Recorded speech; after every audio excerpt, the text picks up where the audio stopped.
ભારત વિકાસની નવી ઊંચાઈઓ સર કરી રહ્યું છે ત્યારે આગામી લોકસભાની ચૂંટણીમાં વડાપ્રધાન નરેન્દ્રભાઈ મોદીના 400 પારના અંકને સાકાર કરીએ સુધાંશુ ત્રિવેદી નડિયાદ તારીખ 2। ભારતમાં એક મોટું પરિવર્તન આવી રહ્યું છે। ભારત વિકાસની નવી ઊંચાઈઓ સર કરી રહ્યું છે। 2024ની લોકસભાની ચૂંટણીઓ નજીક આવી રહી છે ત્યારે આ ચૂંટણીઓમાં ભાજપની 370 અને એનડીએની 400 બેઠકો મળે એવા દ્રઢ સંકલ્પ સાથે દેશના વડાપ્રધાન નરેન્દ્રભાઈ મોદી કાર્યરત છે। તેમના એ સંકલ્પને સાકાર કરવા ભાજપના રાષ્ટ્રીય પ્રવક્તા સુધાંશુ ત્રિવેદીએ આહવાન કર્યું હતું। નડિયાદ સ્થિત ખેડા જિલ્લા ભાજપ કાર્યાલયમાં સંગઠનની બેઠક પૂર્વે મીડિયાને સંબોધતા ભાજપના રાષ્ટ્રીય પ્રવક્તા સુધાંશુજી ત્રિવેદીએ કહ્યું હતું કે આગામી લોકસભાની ચૂંટણી અનુલક્ષી સંગઠનમાં વિચાર વિમર્શ કરવા બૂથ લેવલથી લઈ વિવિધ સ્તરીય સંગઠનને સુદૃઢ કરવાની આ કવાયત હાથ ધરાઈ હતી, જેનો ઉદ્દેશ્ય નરેન્દ્રભાઈ મોદીના 400 બેઠક પારના સંકલ્પને સાકાર કરવાનો છે। આ પ્રસંગે કોંગ્રેસની રાહુલ ગાંધીની યાત્રા પર પણ સુધાંશુજીએ આકરા શાબ્દિક પ્રહારો કર્યા હતા અને જે રાજ્યમાં રાહુલ ગાંધીની યાત્રા પ્રવેશે છે ત્યાં વિપક્ષોની હાલત કફોડી બની જાય છે એમ તેમણે ઉમેર્યું હતું। આ પ્રસંગે ભાજપના વરિષ્ઠ અગ્રણીઓ નારહરીભાઈ અમીર, ગોરધનભાઈ ઝડફૈયા, ખેડા જિલ્લા ભાજપ પ્રમુખ અજયભાઈ બ્રહ્મભટ્ટ, મીડિયા ટીવી ક્રિકેટના પેનલિસ્ટ અંજલિજી કૌશિક, ગુજરાત પ્રદેશ ભાજપના મંત્રી જાનીબેન વ્યાસ, સંસદીય બેઠકના ધારાસભ્યો પૈકી પૂર્વ દંડક પંકજભાઈ દેસાઈ સહિત સૌ ધારાસભ્યો વગેરે સંગઠનના હોદ્દેદારો ઉપસ્થિત રહ્યા હતા। જુઓ રાજેશ મંગલે સાથે સુરત एक्सप्रेस न्यूज चैनल। मैंने वो सर आज का खेड़ा का आपका दौरा है, क्या कहेंगे? देखिए, भारत में एक बड़ा परिवर्तन आ रहा है।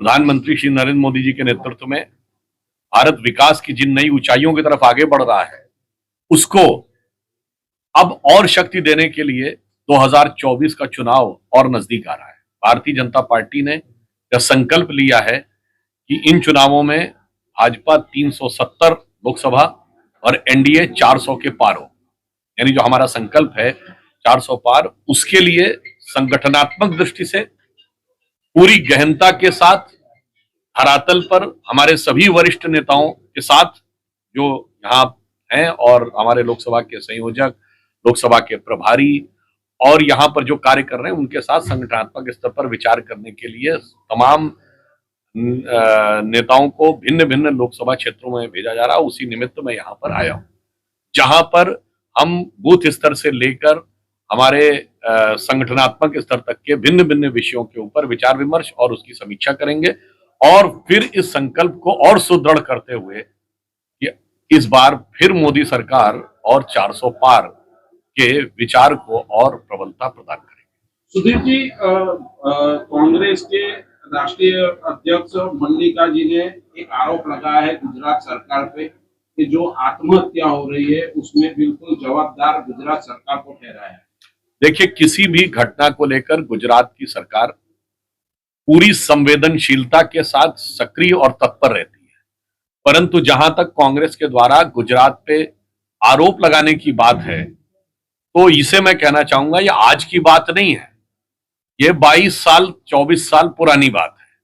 ये सदा सर्वदा से गुजरात के हर विषय को लेकर आक्षेप लगाने का ही कार्य करते रहे हैं और विगत 20 वर्षों में जब से 2001 से प्रधानमंत्री जी यहां मुख्यमंत्री बने थे, विकास के जो कीर्तिमान और प्रतिमान गुजरात ने स्थापित किए हैं तो उन्हीं की सरकार के समय में अनेक विषयों पर गुजरात सर्वश्रेष्ठ रहता था।